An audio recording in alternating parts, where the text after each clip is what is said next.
Con el tema del crecimiento.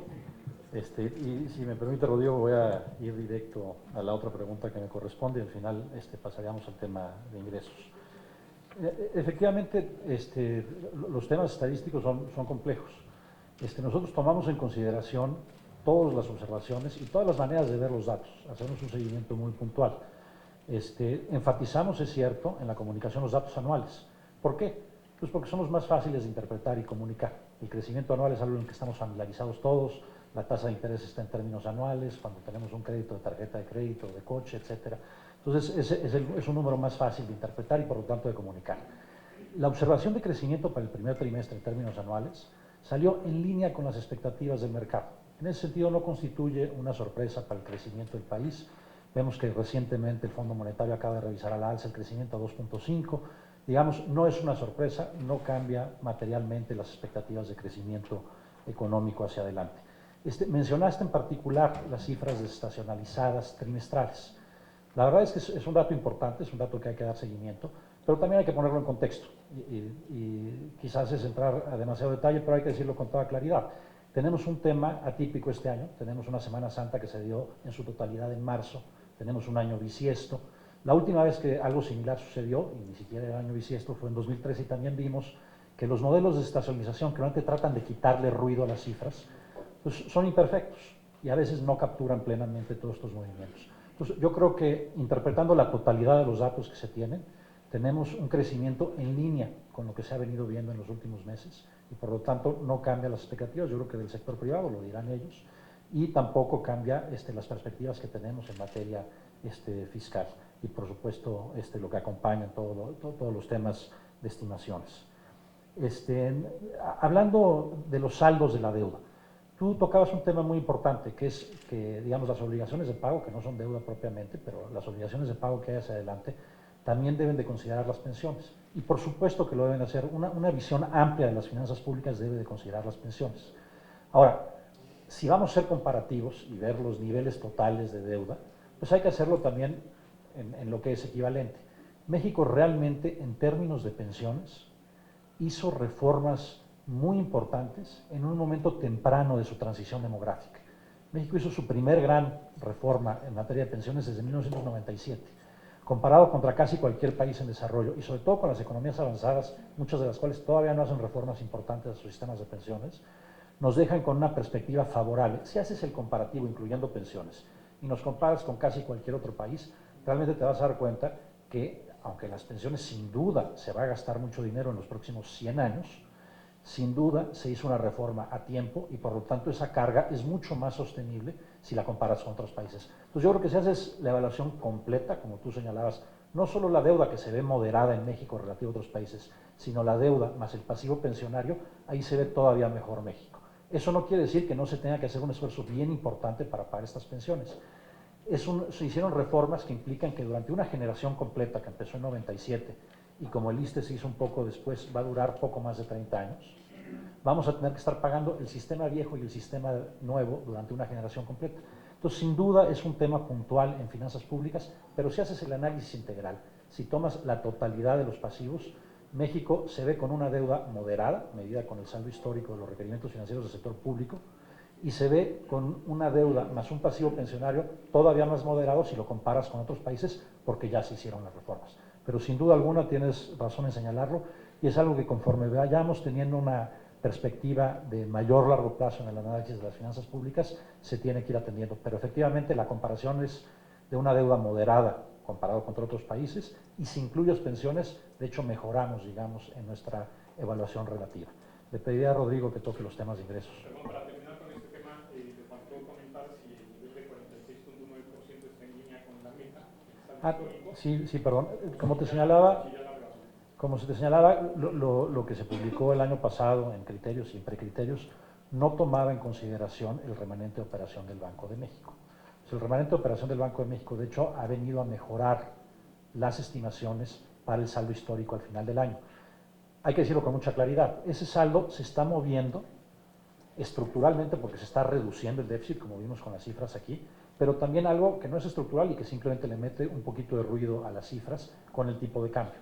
Pero al contrario, respecto a lo último que se hizo público en en el documento de precriterios, pues ha habido un choque favorable y como lo hemos explicado en otras ocasiones, el remanente de operación viene a mejorar la posición fiscal y financiera del gobierno federal de largo plazo y el uso de esos recursos tiene esa intención, que se mantenga esta mejora.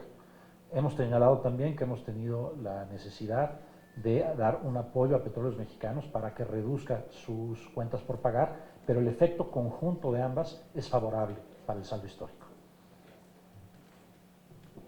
Bueno, en materia de gasolinas, yo creo que el primer punto que hay que considerar es que el aumento que van a tener los precios de los combustibles en agosto no es resultado de una decisión administrativa, es resultado de que subieron las referencias internacionales, de lo que sucedió en el mercado. Yo creo que yo creo que no es preciso decir que se está siguiendo una política agresiva de precios de combustibles.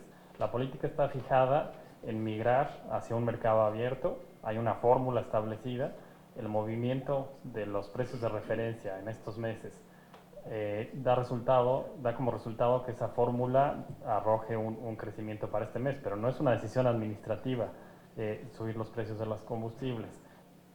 Simplemente se está reflejando lo que está pasando en los mercados internacionales. Ahora, digamos, para hacer una perspectiva balanceada de lo que está sucediendo, hay que comparar esta situación en la que ha habido dos aumentos este año, que siguieron además a una disminución bien importante al principio del año y otras disminuciones más moderadas, con lo que sucedía en años anteriores en los que cada mes había un incremento que daba como resultado aumentos anuales mucho más importantes.